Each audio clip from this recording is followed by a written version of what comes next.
영화 이야기 안에 영화 중독자입니다. 이번에 할 영화 이야기는 2018년도 작품 생일이고요. 감독은 이종원입니다. 나도 아내가 있었으면 좋겠다 이후 설경구와 전도연의 연기 케미를 볼 수 있는 작품이 나왔습니다. 주제가 세월호인데 아직은 영화로 만들어지기에는 다소 빠른 감도 있지 않나 싶습니다. 지금도 새로운 증거들이 나오고 있고 수사 중이어서 보다 민감할 수 있는데 이 영화 생일은 조금은 조심스럽게 접근하고 있습니다. 세월호의 사건보다 피해 가족들의 이야기입니다. 아직도 진행형이 이 사건이 마무리도 되기 전에 그 가족들을 이야기한다는 것은 다소 논쟁의 소지가 있어 보이나 이 영화는 그 가족들이 겪고 있는 고통과 치유될 수 없는 트라우마를 이야기하고 있습니다. 소재가 소재인 만큼 영화의 재미를 논하기 이전에 보는 내내 마음이 좋지 않은 건 어쩔 수 없는 현실인 것 같습니다. 잠깐만 줄거리를 살펴보면 세월호의 사건으로 아들을 잃어버린 순남은 그 트라우마의 고통 속에서 하루하루 딸 예수를 키우며 살아가고 있습니다. 베트남에서 일하고 있었던 순남의 남편은 본의 아니게 어떤 사건으로 세월호의 사건이 있던 날 감옥에 몇 년 동안 있었으며 무혐의로 풀려나 한국에 오지만 이미 순남은 자신의 아들이 사고를 당한 그날에도 남편이 없었다는 배신감에 그를 외면합니다.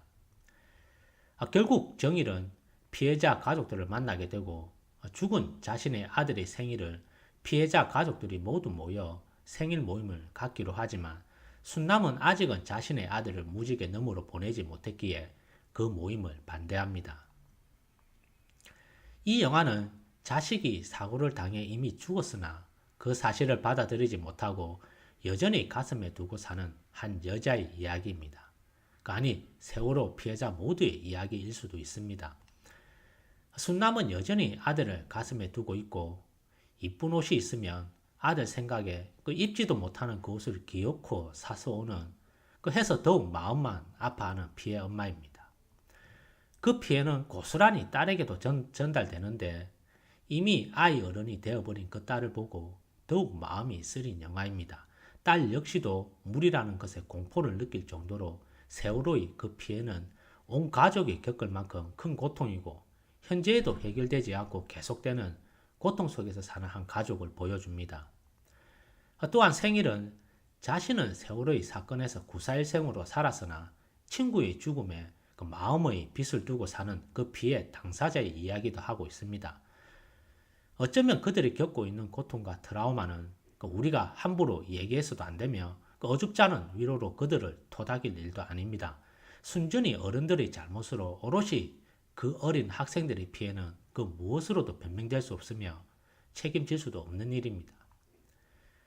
그들이 지금도 겪고 있고 또 그 마음의 빚을 영원히 짊어지고 살기에는 너무나 가혹해 보이는 것 사실입니다.